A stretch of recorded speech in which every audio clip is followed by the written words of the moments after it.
So I had another thought that occurred to my head as I was thinking, and I'm at my first stop, but I'm here kind of early, so I got enough time to make a very quick video. Um, let's see, y'all. Do I like the lighting? Nah, I'll do it with the lights off. Anywho, uh, last year, if you followed my channel, I gave you a breakdown of when Lonzo would take his leaps, and I gave you two times. Okay, I said the first one was gonna happen around somewhere around the 10 to 20th game, which it did. Now, the second one was a possible, wasn't guaranteed to happen, but there was a what I would call uh, a fragment in space time where Lonzo would have took another leap. That one didn't happen. But what I did say is Lonzo was going to take another leap in year 5. Now, I want to kind of talk about that leap because I'm just thinking about this historically. I don't know if the leap is going to happen the way I think it normally would happen. And what do I mean by that? Usually you get a considerable jump in year 4 to 5 in most of your stats if you're going to ascend to that next level. The problem with this is Lonzo is on a team with so much more talent on the top end. So it's like even if he does improve, it's not going to show up as well in the stats unless he gets like the green light to be like the number 1 or number 2 guy.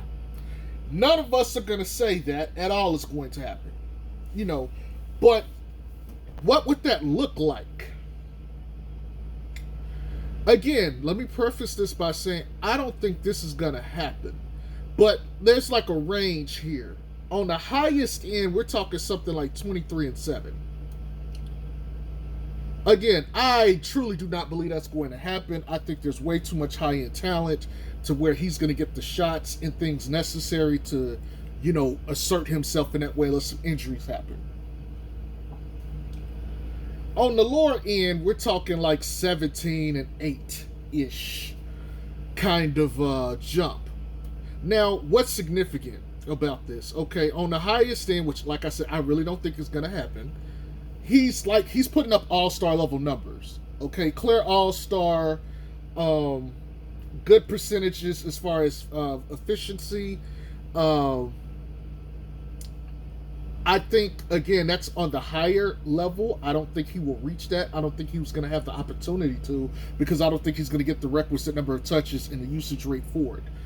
The 17-8, that's more of a pretty good range, but again, I don't think he's going to get it because I don't think he's going to get enough touches. Now, if a person gets injured, Vooch, Zach, DeRozan, I think if they funnel him those shots, yes, that you would see that stat line pop up. If you see there might be what I mean by that is you might see a time where they might pull up this season that says, hey, Lonzo for the last 10 games is averaging 17, 8 and something. And that's what I mean. And it's like since DeMar DeRozan's injury, Lonzo is putting up blah, blah, blah, blah, blah. Right? If you see that, start thinking or referencing this video because that means he has taken a jump. You're just not going to see it come out in the stats because he's sharing the ball with everybody else. Doesn't mean the improvement's not there. Now, I've been on the record. I have been on the record of saying that I picture him to be somewhere between 14 and 15 points a game, and he should get 8.5 assists at a minimum. So me saying 17-8 isn't too far-fetched. But I think 14 to 15 points per game and 8.5 assists should be, obtainable. You're saying, okay, well, he just got 3 extra points. Duh. That lowers, yeah, I get it. But consider this, he's shooting 41% efficiency. I'm thinking it's going to be 44% this year. If he doesn't take more shots and he becomes more efficient, like a 50% shooter, he could very well put up 17. Do I think he's going to jump to that percentage? No. Like, the amount of improvement that suggests, I'll put it like this. If he takes that kind of jump this year, The next year, he's a superstar. That's the kind of jump we're talking, like projection-wise. Go look at Giannis's projections every fucking year. It was like a steady group of like 4 to 5 points until he got to that point where it's like, ding, Giannis is a superstar. You know, we're talking 9, 14, 18, 23, and then 27. Those kind of jumps in points per game, and efficiency is climbing with it. You know what I'm saying? To be fair, Zach is kind of on that trajectory too, except he's in his prime now. Lonzo would literally have to take those kind of jumps the next 2 years to get to that point. But like I said, I don't see the touches being there for him to get it. You know, you could argue, okay, well, maybe their pace is so fast that there's more shots to go around, so he gets more shots, which doesn't take away from everybody else. Like DeRozan would get 15, 16 shots. Vooch would get 15, 16 shots. Zach would get 19 shots still and everything, which is saying a lot.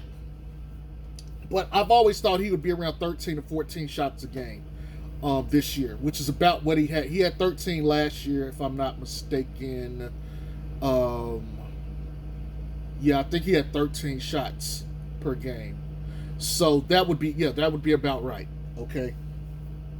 But yeah, man, that's kind of what I wanted to discuss, man. There's a realm of possibility where Zoe could put up something like 23-7. And if he did, I gotta be real. If he managed to do that, I wouldn't see it coming. I would not see it coming. And I would argue that even like the hardcore Zoe fanatics would have to be real and be like, they did not see that coming. Because think about it, if you're saying you're averaging 23 means the middle. It basically means you got games above it, games below it, which means his games above it are matching his games below it to some degree. So that means one game he might have 27, another game he might have 19. And that's like he's fluctuating somewhere between that range throughout the year. You know, like, you know, he might have games where it's like 23, 19, 32, 28, 17, 18, you know, 24, 20. Like, that would be something around what he would be putting up to get those kind of numbers. You see what I'm saying? I don't think any of us predict that, because you're telling me essentially we got the Splash Brothers 2.0. Because that's about what Clay and Steph put up. I'm saying Clay and Steph. Zach put up 27 last year. If you're telling me that Zach is going to put up Steph numbers and Zoe's going to put up Clay numbers, that's the Splash Brothers 2.0, except they're going to be slightly better because they're more athletic and taller. And although they might not have the shooting prowess that those two have, they do so much other stuff. Like, yeah, sure, we might argue that Clay's a better defender than Zoe, but I would also argue that none of them can pass or rebound at the same level that Zoe can. You know, and I would say Zach is a better passer in general than Clay would be. So it's kind of like, you know, what they may not have the shooting touch, but they would have other things. But, you know, again, that would be, I don't see that happening. That's like the, how do I work this? Okay, that's like mutant Megazords come down from another long distant planet through a wormhole in space, coming out the sun and shattering space-time continuum while taking us all over and infecting us with mutant plasma and feasting on our organs. That's the probability of that happening. That's like, I'd say, a 1% or less chance happening. It's probably non-existent. That's probably a bad example. Anyway, that probably made y'all laugh, but fuck it. But the point is, it's like a 1% chance. I do not see that happening. But is it there? Yes. It's there. But I really don't see it happening. You know, and I know a lot of people have high hopes. I don't see that happening. It's more likely to me he'll average 14-8 versus 17-8 or 23-7. And I say 23-7 too because I think for him to be putting up 23 points, I think his assist's going to come down. And so I think that's a fair trade-off. Like for what I'm thinking his projection could be at a max this year. But like I said, I don't see it. I do not see it. I just don't see it. 17, I could see happening in a couple occasions. Again, somebody getting injured, or he just has a really good month or two and people are feeding him. I could definitely see that. We hear people talk about the February for Zoe. February Zoe is like a thing where his numbers take a inflation, a boost for whatever reason in February. So, that's another thing. He could have a really good month or two and that might pump up his stats. We don't know. But like I said, it's more likely he's going to average 14 and 8, which is still improvement, is still growth, it's still solid, but it's not like that level. The other two is like, okay, that's an all-star, a superstar in the making. And I don't see that happening this year. If he were going to take that kind of leap, I really think it would be next year. Based on what I've seen, research and statistically, I would think that would be something for year 6. This is year 5. Okay, year 5 is a good year for jumps for a lot of people, especially point guards. But year 6, that's the big one. Okay, so that's all I got for you guys. Let me go ahead and stick this work back in and catch y'all later. Peace.